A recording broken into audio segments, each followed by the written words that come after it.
So with the bloggers that are covering the Ukraine-Russia conflict, uh,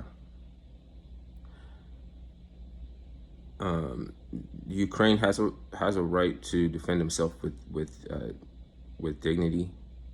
But when you comment on that fraternal Christ conflict, and you comment on the outcomes of like who's progressing in the battle, sometimes you say that such and such is fortunate or unfortunate with regards to who is advancing, or with regards to who is coming out on top, and which side looks like they're pressing forward, and the theme of a lot of the anti-war movies has been that one discovers in a war that what really matters is life, not what side wins. So as regards to what is fortunate or unfortunate, like we know already that they are what they're trying to do, and you can respect that they are standing up and defending themselves with dignity, and you want to say that you hope that they are victorious, but what actually matters in war is that you hope that they survive, because you came into acquaintance. If you didn't ever meet them and you didn't ever know they existed, then your heart could not go out to them, because you have to.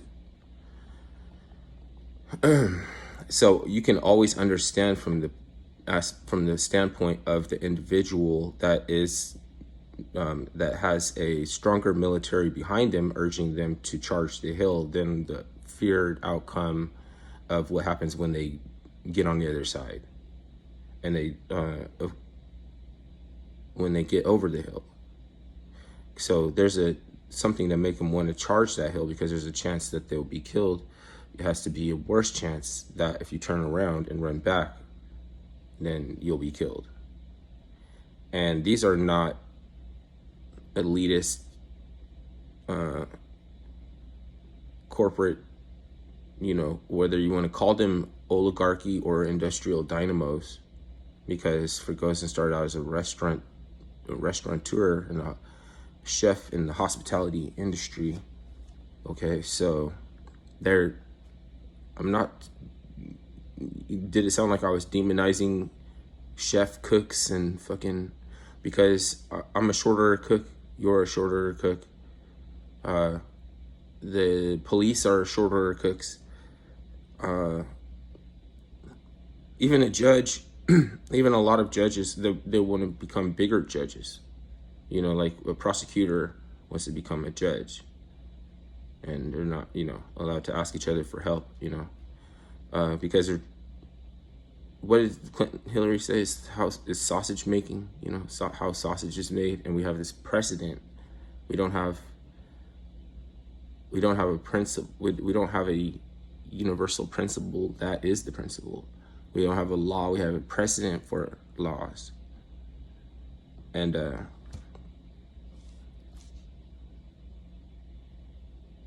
what this started out is about commenting on whether or not it's fortunate that one side is winning or not, or fortunate or unfortunate that one side is losing, when you know that your God has nothing to do with the conflict.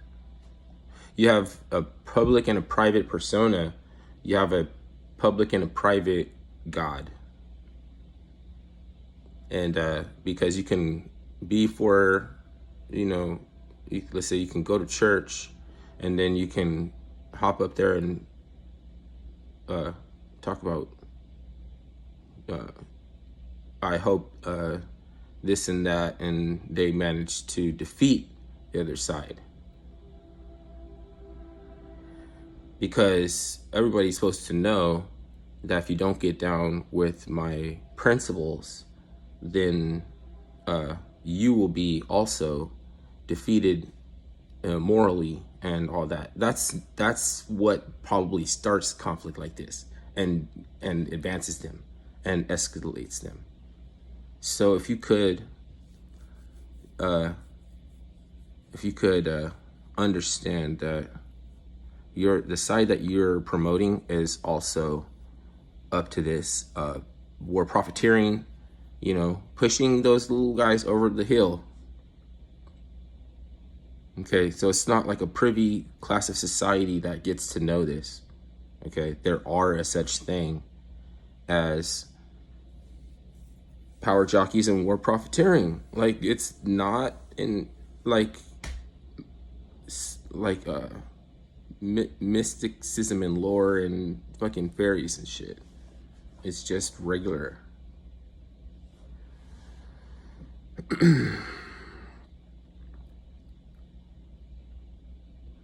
Because it's not, well, what side are you on the conflict? I get to get out of that because I just explained to you, the plight of Russian soldiers. You know what I mean? The insidiousness of the fact that they can't make a decision on their own behalf and interest that seems like it would actually be propitious. I just was like, why did they do it like this? Why did Putin do it like that?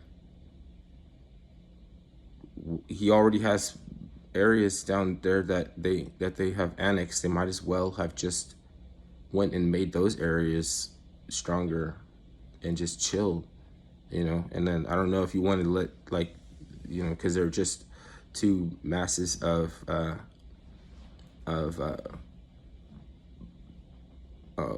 bodies of civilization that have a different or like leaning toward who they want to join, as far as like the biggest hegemons. So they're and the thing is, okay, look at these two hegemons, right? The NATO and the BRICS nations, right? Or like NATO, yeah. That's